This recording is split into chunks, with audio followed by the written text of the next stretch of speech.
Hi everyone! Welcome back to my channel. Today I'm going to show you this beautiful crochet top. But honestly, something went wrong while I was making it. At first, everything looked perfect. But then I noticed a mistake that a lot of beginners actually make. And it can totally ruin your final result. So, in this video, I'll show you exactly what went wrong, how you can avoid this mistake, and how to fix it easily. If you're a beginner, this video is definitely for you, so let's get started. So, this is the part where I started crocheting the flowers for the top. At the beginning, I was actually very excited because the flower motifs looked simple and beautiful. I started by making each flower one by one, carefully working through the stitches. For every flower, I followed the basic petal structure and repeated the same stitch pattern to keep the shape consistent. At first, everything looked easy. The flowers themselves turned out really pretty, and I loved how delicate they looked in white yarn. But this is exactly where I made my first mistake. I was paying more attention to finishing the flowers quickly than to understanding the pattern deeply, instead of carefully studying how the motifs were supposed to be joined while crocheting. I decided to make all the flowers separately first. At that moment, it felt easier. I thought, I'll just crochet all the flowers now and connect them later. But later I realized that this decision changed everything. Because I didn't fully focus on the joining instructions in the pattern, I became confused about how each flower was supposed to connect to the next one. Some flowers needed to be attached at specific points. Some petals had to line up in a certain direction, and I didn't really notice those details in the beginning. So after making several separate flowers, I had to stop and figure out how they should actually come together. That was honestly the hardest part. I kept looking at the flowers and trying different ways to place them. Sometimes the shape looked too wide. Sometimes it pulled too tightly.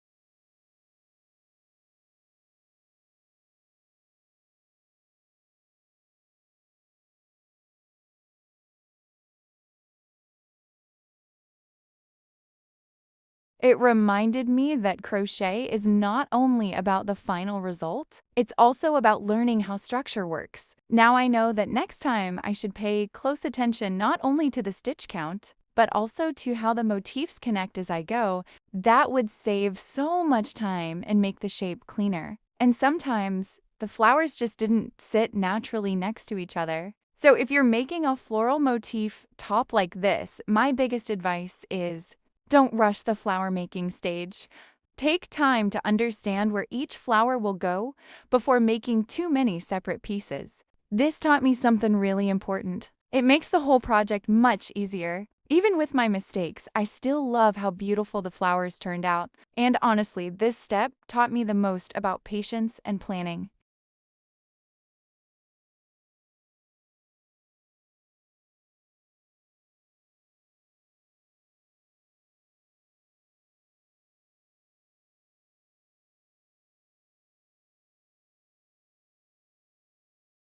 Sit naturally next to each other. This taught me something really important.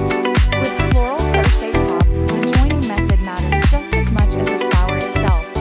The flower can be perfect on its own. But if the joining points are wrong, the final shape changes completely. I think my biggest mistake was not giving enough attention to the pattern from the start. I focused on the fun part, which was making the flowers, but I didn't spend enough time understanding the construction. So when it was time to build the actual top shape, I had to guess a lot. And crochet doesn't always forgive guessing. Even one wrong joining point can make the whole design uneven. Still, I really enjoyed making these flowers. Each one felt satisfying to finish, and seeing them pile up made me excited for the final top. It almost felt like building the top piece by piece, flower by flower. Even though I made mistakes, this part was one of my favorite moments in the process. It reminded me that crochet is not only about the final result, it's also about learning how structure works. Now I know that next time I should pay close attention not only to the stitch count, but also to how the motifs connect as I go. That would save so much time and make the shape cleaner. So if you're making a floral motif top like this, my biggest advice is don't rush the flower making stage. This is the stage where I started laying out all the flowers to build the shape of the top. Honestly, this part looked simple at first, but it turned out to be one of the most confusing steps. I had already crocheted all the flower motifs separately, so now I needed to figure out how they should be placed together. I started by arranging them in rows, trying to imagine how the top would look once everything was connected. At first, I focused on symmetry. I wanted both sides to look balanced, so I carefully moved each flower left and right until the shape started making sense. That's when I realized that placement is just as important as the crochet itself. Even if every flower is beautiful on its own, the way they're arranged decides the final fit and style. I spent a lot of time here just experimenting. I kept moving the flowers around, checking the width, looking at the neckline area, and trying to picture how it would sit on the body. Sometimes it looked too wide. Sometimes the middle part felt too low, and sometimes the side flowers made the shape look uneven. Some flowers fit perfectly next to each other, but some created awkward spaces. This process taught me that floral crochet tops are almost like solving a puzzle. Each flower has its own place, and finding that place takes patience. I also had to think about where the straps would start later. That changed how I positioned the top row of flowers. If the flowers on top were too far apart, the straps would not sit correctly. If they were too close, the neckline would feel tight. So I kept adjusting little by little. This part may not look difficult on camera, but mentally it took a lot of attention. I was basically designing the structure before joining anything. And honestly, I think this step is what shapes the whole success of the top. If the layout is wrong here, no amount of joining later can fully fix the final fit. That's why I took my time. I wanted the flowers to create a soft, feminine silhouette while still looking natural. Even though I was unsure at times, seeing the flowers slowly turn into the outline of a top felt so satisfying. This was the moment where the project finally started looking real. Before this, they were just separate flowers, but now I could finally see the top coming to life. It made me excited, but at the same time a little nervous because I knew every placement decision mattered. Looking back, I think I should have trusted the pattern more instead of guessing. Some of the flower positions. Still, this step helped me understand the construction much better.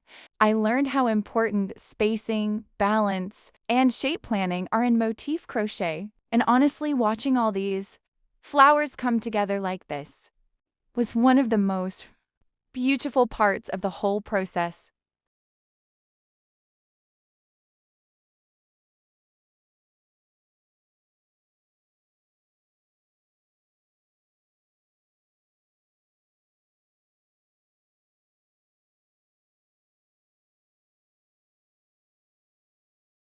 Mistakes can completely change the final shape. Some parts looked tighter, some looked looser, and the fit was not exactly what I imagined in the beginning. I think this is something every crochet lover experiences at least once. Sometimes the idea in our head feels perfect, but when the piece is finally in front of us, it looks different. And that's exactly what happened with this top. I just stood there thinking, wait, why does this not look the way I imagined? The shape was a little off. Some flowers were pulling in different directions. One side looked more balanced than the other, and of course I noticed a few yarn ends that I wish I had hidden better. Even my joining yarn doesn't work. For a moment I felt disappointed. I think as creators we all know that feeling. You spend hours on something, imagining the perfect result, and then reality gives you something else. For example, next time I know I need to pay closer attention to tension when joining motifs. I also learned that placement matters so much. Even one flower joined in a slightly different angle can change the whole fit at the top. Would I spend my most of time on it? Actually, it was the bad idea to make flowers separately, and it took so much time. Another thing I learned is that shape need more planning than I thought. My second mistake was joining flowers even I don't have enough flowers. At first, I just wanted them to look cute, but later, I realized the flower placement affects how the whole top sits on the body. So this piece didn't turn out exactly how I wanted. The white floral design gives such a soft summer vibe. That's why I still wanted to share it with you. I didn't want to only show perfect crochet projects. I think it's important to also show the reality behind handmade fashion. Every imperfect stitch is part of becoming better. I know a lot of beginners feel discouraged when their work doesn't match the inspiration picture. But trust me, this happens to everyone. Even when you have experience, crochet can still surprise you. Sometimes in the best way, sometimes in a frustrating way. This floral top definitely taught me patience. There were moments when I wanted to undo everything and start from zero. But instead, I decided to finish it and learn from the result. And I'm actually glad I did. Keep going, even if it doesn't look nice or what you expected. Finish it. See what it teaches you. And that's exactly how I feel about this top. I'd love to know what you think. Would you still wear this top? Let me know in the comments because I really love hearing your honest thoughts. And if you've ever had a crochet project that didn't go as planned, tell me your story too. Thank you so much for watching and spending time with me through this crochet journey. I'll keep sharing both the beautiful wins and the imperfect lessons. See you in the next video.